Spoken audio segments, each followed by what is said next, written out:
It's a free language class, you should take it. You're never gonna have that ever again. It's really not much time in your schedule, just once a week.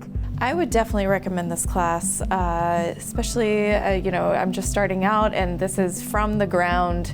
Grammar, it is how to say the letters of the alphabet, it is how to count, it is, and it's also grammar, it's conjugations, and it's, I think, a really well-rounded class. So I'm Claire Lebas, and I'm teaching French classes here at the School of Public Health and Tropical Medicine at Tulane. Dr. Claire Lebas has been a wonderful resource, for a while, and so many of the faculty in international health and sustainable development have invested a lot in language training, usually early in our careers, and that's especially true for Jane Bertrand and myself. So for Jane, it was Spanish and French, and for me, it was Thai and Vietnamese. And so we realized, really early on that some initial investment, especially kind of early in their careers, is going to open up lots of doors for our students as they kind of launch their careers working in these low and middle income countries that our department's graduates tend to specialize in. So Jane and I had a discussion last year about is there some way that we can kind of figure out a way to make it easier for students, kind of with low barrier, and also to subsidize some of the costs, since they're kind of taking on a lot of debt. So we decided to join forces and then create a program that makes it easy for the students to take French. It makes it easier because it subsidizes the cost, but then also it makes it easier because it's not really a full commitment to a course with grades and tests and everything. It's pretty low-key, conversational, ease into it, kind of hoping to whet their appetite, for further investment in language as they move forward. So we decided that French probably made the most sense since so many of our students go to French-speaking countries when they first start their career. I try to reach the students where they are, which means that I offer classes on Zoom and in person. So on Zoom, students from all over the world almost can come to the classes,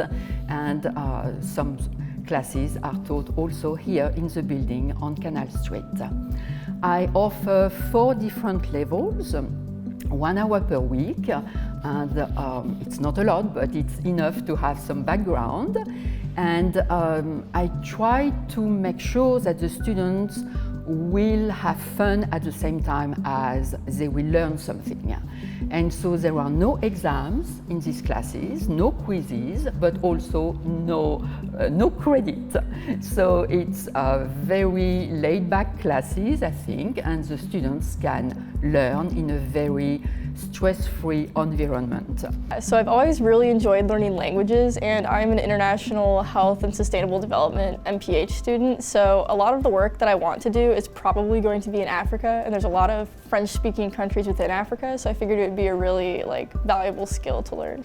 It was actually Heather, she told me about it, and I thought since it was a great opportunity, a free language class, only an hour once a week, so I decided to take it. My advisor, when we first spoke, she said, you should learn French. I'm interested in areas of the world that are French speaking, and I took some Spanish in the past, but it seems that there's a huge demand for French in the public health sphere. So that was a huge motivator. Plus, it's a beautiful language. I mean, a lot of us are never going to be native, perfect speakers. We're going to have an accent and be a little bit clumsy.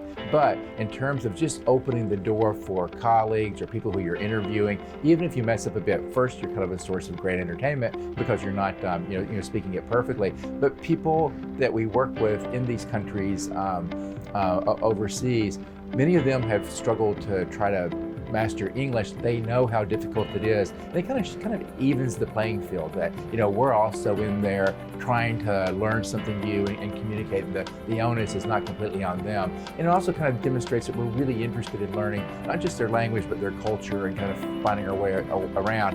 And it makes the whole experience just a lot more fun. The students need to buy a set of books. Usually we have a textbook and an exercise book which come with it. They are French books from France that the students buy by themselves on whatever site they want, but I say that they are French books because they are very cheap. You can have both books for $30 if you look for a good deal. There are posters all over the school, And there is my email address, and so if they are interested, they need to contact me and to let me know which class they want to attend, and I will let them know if we still have some room or not. Usually the first week there is plenty of room, so the first come, first served. But the students have to make a commitment of coming at least 80% of the time to class. Of course, if they have another exam or something, I will forgive them, but 80% of the time in class. And also we will have 2 little interviews, one at the beginning of the semester to test the level, and one at the end to compare with the first one and see what kind of progresses the students have done. And so that's it. Happy holidays, Happy New Year, and see you in January. Donc, bonne fête, bonne année et au mois de janvier. Au revoir, à bientôt.